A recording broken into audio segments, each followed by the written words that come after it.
Լաքյան այս դատական նիստի մասին եւ ձեր դիրքորոշման խնդրեմ նաեւ ավելի մատչելի հիմնական դրույթներին անդրադառնանք։ Տեսեք, այս Սահմանադրական դատարանի հայտնի որոշումից հետո մեր բազմաթիվ քննարկումների շարունակությունն է։ Սահմանադրական դատարանի որոշմամբ դատախազությունը բավական դժվարին իրավիճակում էր հայտնվել, որովհետև ստիպված էր ապացուցել, որ մեր գործով կա որոշակի պատճառը հետևանքային կապ մեղսագրվող հանցանքների,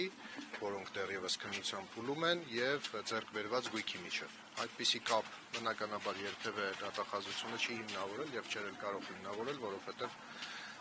այդ ենթադրյալ արարքները տեղի ունեցան տարիներ, տասնամյակներ ավելի շուտ, քան գույքային հիմնական ձեռքբերումը։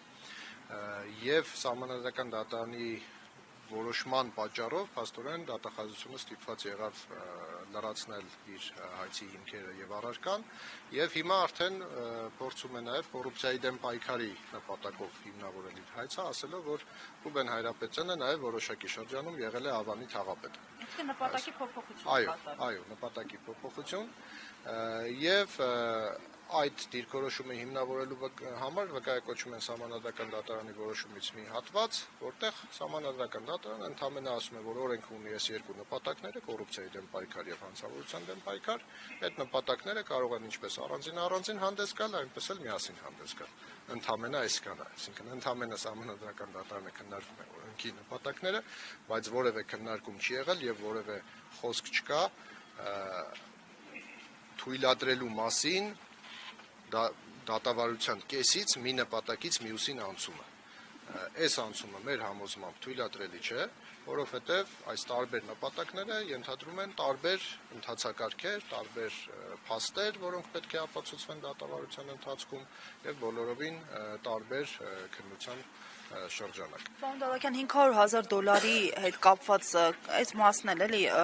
ավելի մանրամասն ներկայացրեք, փաստացի ելույթի վրա հիմնվելով դարձյալ առարկային փոխում, հա։ Դե այդ բովանդակային հաշվարկներին մենք դեռ առիթ կունենանք անդրադառնալու, եթե իհարկե գործը հասնի բովանդակային քննարկմանը, որովհետև մենք հիմքեր ենք տեսնում, որ չպետք է անգամ հասնի բովանդակային քննարկմանը, բայց այստեղ էլ իհարկե ակնհայտ տեսնում ենք տարբերակված մոտեցում։ Մի դեպքում օրինակ Հայ-Էկոնոմբանկի կեղծ քաղվածքի դեպքում կա քրեական վարույթ, հաստատվել է, որ այդ քաղվածքը կեղծ է եւ այդ քաղվածքի հիման վրա կեղծ քաղվածքի հիման վրա սխալ եզրահանգումներ է արել դատախազությունը, դա հիմք չի ընդունվում, բայց մի հարցազրույցում արված այդպիսի բանավոր պնդումը հիմք է ընդունվում եւ դա համարվում է կատարված ծախս։ Պարոն Դալաքյան, փաստացի Ռուբեն Հայրապետյանից հավելյալ գույքի պահանջ է ներկայացրել դատախազությունը եւ որոշել է կամայականորեն վերամեկնաբանել Սահմանադրական դատարանի որոշումը։ Այսինքն Ռուբեն Հայրապետյանի նկատմամբ, ոնց ասեմ,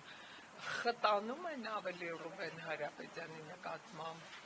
իշխանության քաղաքական նպատակները մոտեցումը։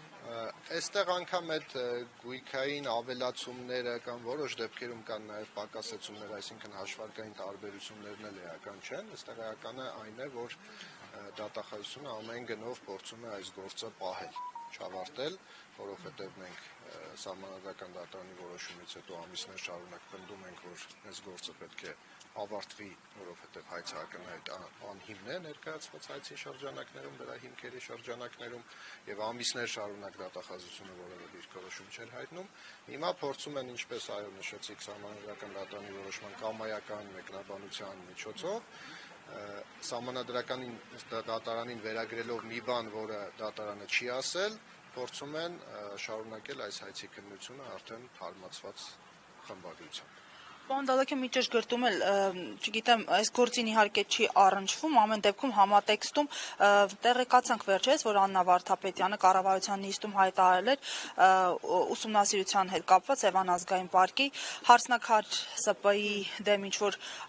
նոր հայց է պատրաստվում, ինչ մանրամասներ ունեք եւ ինչպես է ստացվում, որ հողի անօրինական օտարման հիմքով թանկարժեք գույք բիզնես փորձում են սեփականատիրոջից խլել։ Ըստ էության մեր տեղեկություններն էլ այապես ավելին չեն, քան այդ հրապարակային տեղեկությունները, քանի որ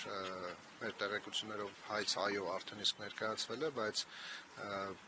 Ռուբեն Հայրապետյանի հետ փոխկապակցված ընկերությունները դեռևս չեն ներգրավել այդ գործում եւ հասանելիություն չունեն գործի նյութերին, հետեւաբար ավել մանրամասների դեռևս չենք տիրապետում։ Հասկանալի, շնորհակալություն։ 168-ի հարգելի հետևողներ, այսքանով ամփոփում ենք մեր ուղիղ հեռարձակումը, շնորհակալություն մեզ հետևելու համար, իրադարձությունների ընթացքին հետևեք